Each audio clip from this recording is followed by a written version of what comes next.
Comment voulez-vous qu'un manager s'y prenne pour faire face aux injonctions paradoxales qui lui viennent de partout? Comment voulez-vous qu'il décide vite, toujours plus vite, dans un monde volatile, incertain, complexe et ambigu?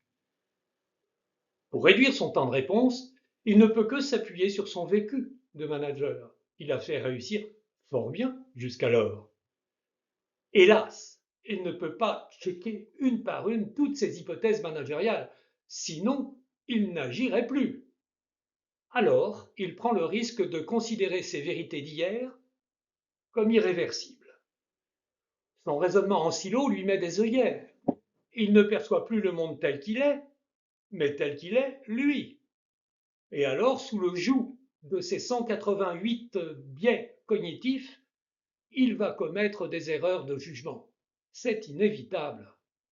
Par exemple, le biais d'aversion à la perte le dissuade de replanifier en situation à fort enjeu. Par exemple, pour contrer une baisse d'énergie passagère, il lui semble urgent de ne rien faire, victime du biais de statu quo. Par exemple, face à une exigence d'efficacité, il ne met en œuvre qu'une seule hypothèse, sans tester d'alternative, suivant le biais de congruence. Par exemple, la peur de l'ambigu lui fait perdre le sens de la nuance, en le poussant vers la binarité simplificatrice. Pas un manager ne saurait scanner autant de paramètres à la fois. Seul le collectif déjoue ses biais cognitifs.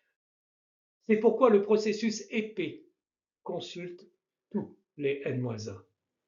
Sans jugement et en confidentialité, notre processus compare les perceptions d'un manager de lui-même au ressenti de ses N-1. Il lui révèle ses points de force, anticipe ce qui pourrait lui manquer et lui montre la voie parmi 240 pour ne plus être le jouet de ses raccourcis de pensée et pour fluidifier les relations avec ses N-1. Vous et vos N-1 adorerez tester notre algorithme épais dès lors que votre parcours managérial est empreint de curiosité et d'humilité. Preuve instantanée du concept à votre demande.